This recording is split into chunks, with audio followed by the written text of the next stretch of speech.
আসসালামু আলাইকুম। শুরু করছি সুইট অ্যাগ্রোভেট লিমিটেড কৃষি সংবাদ। আমি রিদিতা রেজা। এখনকার এই সংবাদ আয়োজন একই সঙ্গে চ্যানেলের ইউটিউব চ্যানেল এবং চ্যানেলের ওটিটি প্ল্যাটফর্ম আইস্ক্রিনে লাইভ স্ট্রিম হচ্ছে। যশোর সদর উপজেলায় এক রাতে চুরি হয়েছে 8টি বৈদ্যুতিক ট্রান্সফরমার। এতে ফসলহানির সংখ্যায় 500 কৃষক। সেচ বন্ধ হয়ে অনিশ্চয়তায় পড়েছে প্রায় 600 বিঘা জমির ইরি ধান চাষ। বাউরপাড়ের হালিশা গ্রামের চারিদিকে ধান ক্ষেত শুকিয়ে যাওয়ার পথে। যশোর থেকে আকরামুজ্জামানের রিপোর্ট। যশোর সদর উপজেলার হালসা গ্রামে গত শনিবার গভীর রাতে সেচ পাম্পের সঙ্গে যুক্ত 8টি বৈদ্যুতিক ট্রান্সফরমার চুরি করে নিয়ে যায় দুর্বৃত্তরা। এতে পুরো এলাকার সেচ ব্যবস্থা একেবারে অচল হয়ে পড়েছে। টানা 4 দিন পানি দিতে না পারায় ধানের শেষ পূর্ণতা পাওয়ার আগেই শুকিয়ে যাওয়ার আশঙ্কা দেখা দিয়েছে।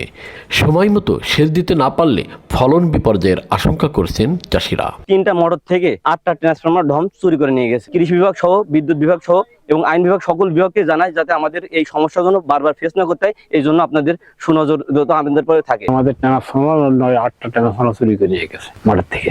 এখন আমরা খুব করুণ অবস্থায় এখানে আসে। জ্বালানি সংকটের কারণে বিকল্প সেচ ব্যবস্থাও চালু করা যাচ্ছে না। আর নতুন করে সেচ পাম্প চালু করতে প্রয়োজন প্রায় 10 লাখ টাকা, যা জোগাড় করা এখন অসম্ভব। আমার স্কিমে 180 বিঘা মতো জমি আছে। মানে এই কৃষকদের আমি কি করবো এখন? একটু পানি যাতে ধানটা বাঁচাতে পারি, এই যে আমাদের দাবি আপনাদের পরে। এই মাঠে যদি এখন পানি না দিতে পারে তাহলে তো কৃষক একেবারে গলায় ধরে। সরকারের কাছে দাবি আমাদের পল্লী বিদ্যুতের লাইনটা যাতে দ্রুত করে দেয়। খবর পেয়ে ঘটনাস্থল পরিদর্শন করে দ্রুত সমাধানের আশ্বাস দিয়েছেন যশোর সদর উপজেলার এই কৃষি কর্মকর্তা। আমি প্রশাসনের সঙ্গে, উপজেলা প্রশাসনের সঙ্গে কথা বলেছি এবং আমাদের যে পল্লী বিদ্যুতের ডিজিএম মহোদয় ওনার সাথেও কথা বলেছি। তুমি কেনা যাই তাহলে আমরা সাথে সাথে এনি টাইম লাগাই দিতে পারবো। তো আশা করছি যে আমরা 2-1 দিনের মধ্যে যদি কোনো ব্যবস্থা করতে পারি কৃষকদের মাধ্যমে, তাহলে আমাদের ফলনের কোনো ক্ষতি হবে না। দ্রুত ট্রান্সফরমার সরবরাহ করে সেচ ব্যবস্থা চালু করা এবং ট্রান্সফরমার চুরি রোধে প্রশাসনের হস্তক্ষেপ চেয়েছেন প্রান্তিক চাষিরা।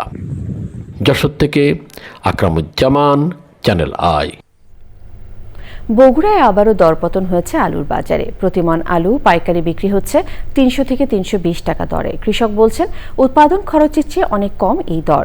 বগুড়া সংবাদদাতার তথ্য ভিডিওচিত্রে বিস্তারিত জানাচ্ছেন মীর আমিরুল আলম।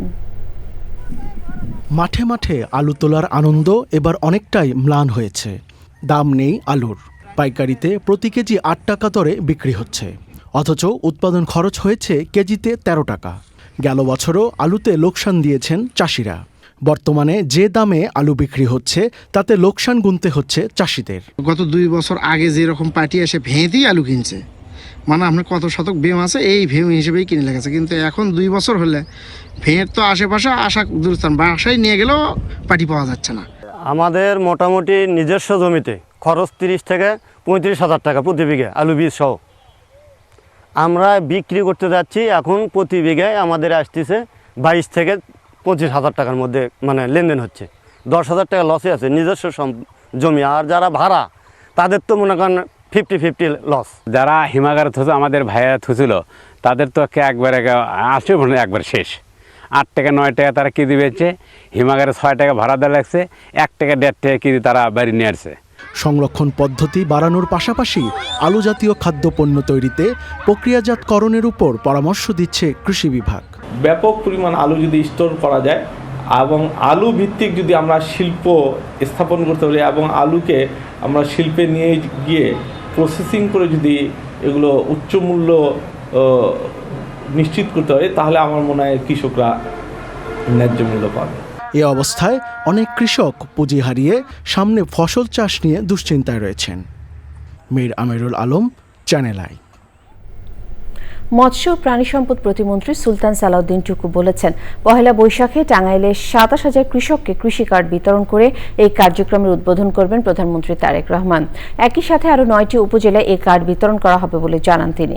প্রধানমন্ত্রীর সফর উপলক্ষে মাঠ পরিদর্শন শেষে তিনি বলেন, পহেলা বৈশাখে টাঙ্গাইল স্টেডিয়ামে বৈশাখী মেলা, কৃষি মেলা ও সাংস্কৃতিক অনুষ্ঠানের আয়োজন করা হবে। মাঠ পরিদর্শন শেষে জেলা প্রশাসক কার্যালয়ের সম্মেলন কক্ষে কর্মসূচি উপলক্ষে প্রস্তুতিমূলক সভায় যোগদান মৎস্য ও প্রাণী সম্পদ প্রতিমন্ত্রী সুলতান সালাউদ্দিন টুকু।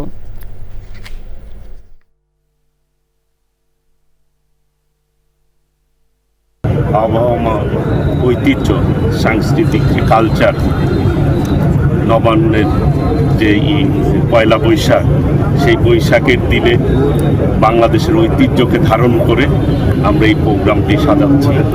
টাঙ্গাইলবাসী অনেক গর্বিত যে একটি জাতীয় প্রোগ্রাম এই টাঙ্গাইলের মাটি থেকে উদ্বোধন হচ্ছে।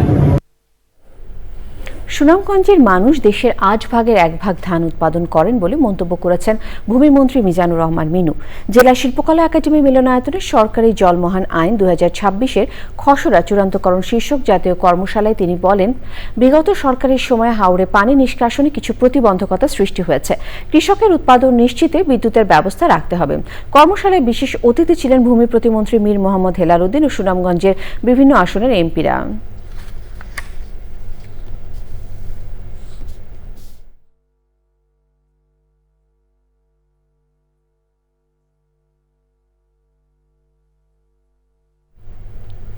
পোল্ট্রি খাতকে নিরাপদ ও লাভজনক করতে রংপুরে বিভাগীয় কারিগরি কর্মশালা হয়েছে। ওয়ার্ল্ড পোল্ট্রি অ্যাসোসিয়েশন বাংলাদেশ ওয়াপসার উদ্যোগে আয়োজিত কর্মশালায় প্রধান অতিথি ছিলেন রংপুর বিভাগীয় প্রাণী সম্পদ কার্যালয়ের পরিচালক ডাক্তার আব্দুল হাই সরকার। বিশেষ অতিথি ছিলেন সংগঠনের সাধারণ সম্পাদক মোহাম্মদ ফাইজুর রহমান, প্রাণী সম্পদ গবেষণা ইনস্টিটিউটের প্রধান বৈজ্ঞানিক কর্মকর্তা ডক্টর সাজিদুল করিম সরকার ও পোল্ট্রি উদ্যোক্তা শাহেদা পারভিন তৃষা। কর্মশালায় বক্তারা জানান, পোল্ট্রি শিল্প নিয়ে গবেষণা, দেশব্যাপী খামারের প্রশিক্ষণ ও মডেল পোল্ট্রি খামার গড়ে তোলা হচ্ছে। কর্মশালায় রংপুর বিভাগের শতাধিক খামারি উপস্থিত ছিলেন।